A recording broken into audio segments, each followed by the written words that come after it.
been a professor of economics and interdisciplinary studies at the University of Alberta for 26 years.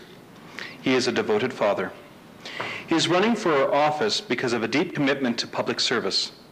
He is running again because he very much enjoyed talking to the constituents, and especially the people of Fort Saskatchewan, while campaigning in 2008.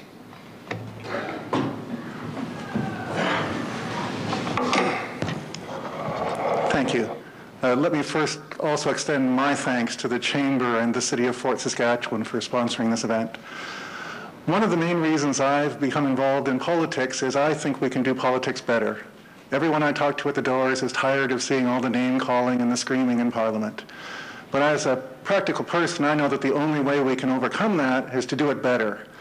And so what I'm going to try to model for you over the next hour and a half is how I try to win arguments using humor and logic and respect for the other person's opinion.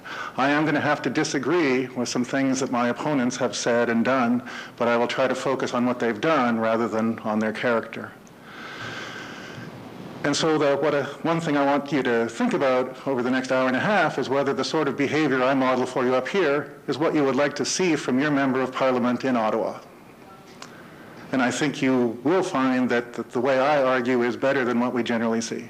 Now, having said that, it may, of course, seem surprising to you to imagine seeing your member of Parliament speak in Parliament. But in fact, there's no rule against the member of Parliament for Edmonton-Sherwood Park speaking in Parliament. And I can assure you that if I'm your member, you will see me often speaking in Parliament. The Liberal Party wants to do much better in Western Canada and Alberta than it has. It wants strong representation from Alberta.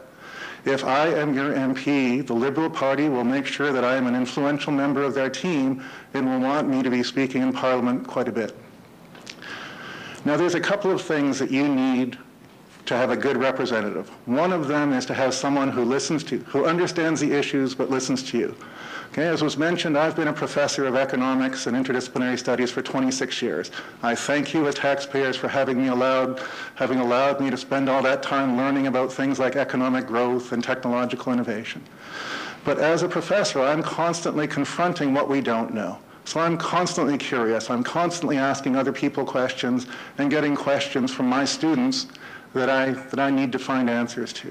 That's what you want in your MP, someone who knows the issues fairly well, but is always really curious and trying to find out more. That's also, I can assure you, the kind of person that Michael Ignatieff is, an incredibly smart guy who is always asking questions, always trying to find out more. The other thing you need in order to have strong representation is that the person you send to Ottawa needs to be influential in Ottawa.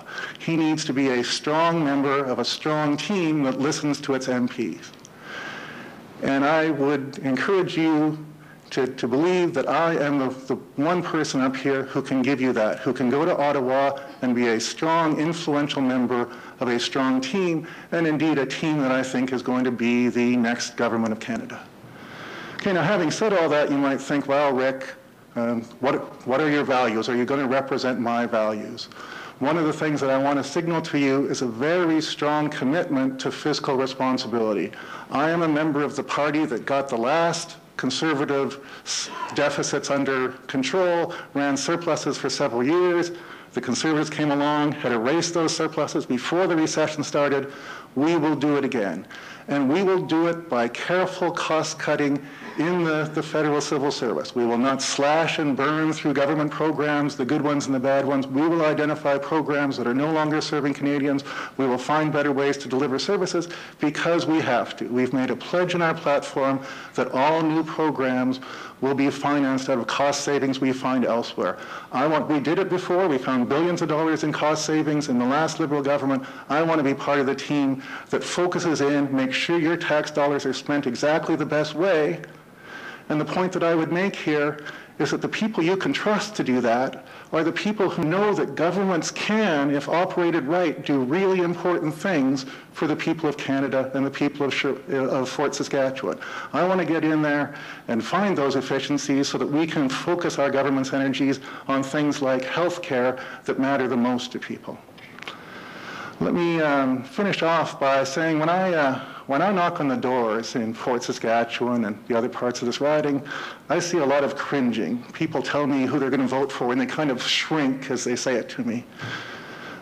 The message I want to close with is that you should be able to go into the ballot box and vote for people that you're proud of. You should be able to go in and vote for, you should not go in and vote for a prime minister who you don't think lives up to the ethical standards that you hold yourself and your children to. Okay, I have a real problem that I hope we get the chance to talk about later with the sort of literature that has been sent out by our present MP. Again, I think you need to go in there and be confident that you're voting for an MP. Sorry, I'm out of time. We'll pick that up later. Thank you very much.